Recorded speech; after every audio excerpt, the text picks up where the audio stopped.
The cake knife was still in my hand when she said it. My son is your husband's child. So, as inheritance, I'll take half of your $950,000 house. I didn't drop the knife. I didn't blink. She reached into her handbag and slid a folded document across the table. His will. My husband's signature staring back at me like a ghost. Around us, balloons swayed gently. Laughter spilled from the kitchen. A toddler's squeal cut through the air. I stared at the paper. "Oh," I said softly.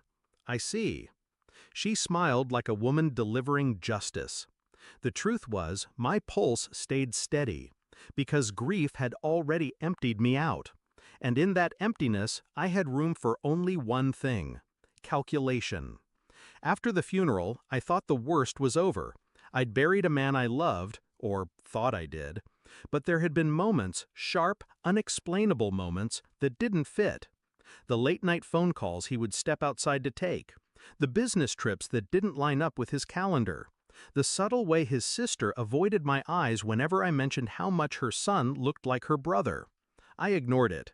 Because love teaches you how to build walls around the things you don't want to see. Then, 3 weeks after the burial, an invitation came. The boy's first birthday. It should have been harmless. Family, cake, photographs.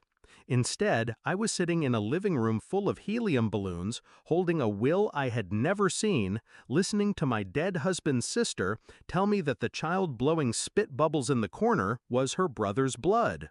And now she wanted my home. Her voice was almost kind when she added, "It's only fair." Fair. The word lodged in my chest like glass. I didn't argue. I didn't ask questions. Instead, I folded the will neatly and placed it in my purse. Then I kissed the boy on the forehead and wished him a happy birthday. She thought my silence meant defeat. It didn't. That night I pulled out every document my husband had ever signed. His handwriting, his contracts, his tax returns. I compared them under the desk lamp until my eyes burned. The signature on the will was wrong. Close enough for family eyes, not close enough for mine. I found a friend who worked in private investigations. For a price, he traced the paper trail: property records, phone logs, hotel bookings. He confirmed what I already suspected. My husband's so-called business trips often landed him within a mile of his sister's apartment.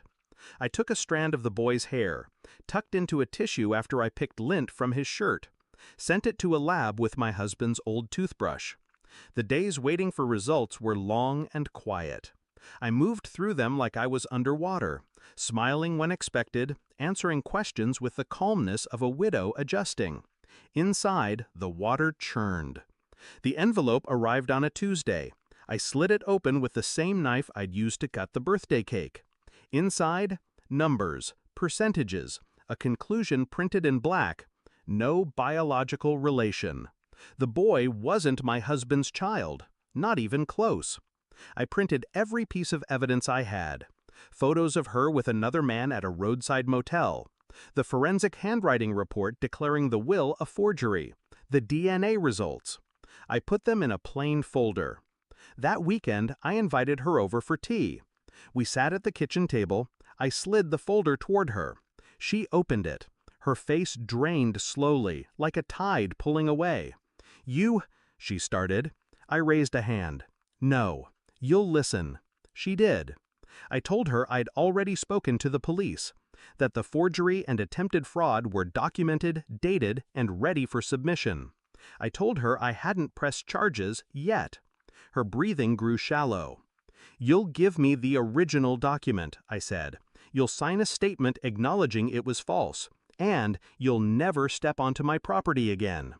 She tried to speak, to soften her tone, to salvage something. I kept my voice level. "I'm not doing this to protect you," I said. "I'm doing it because I prefer my enemies quiet rather than locked away. But if you force me, I will bury you under the same dirt they buried him in." Her eyes flicked to the folder, then back to me. She nodded once.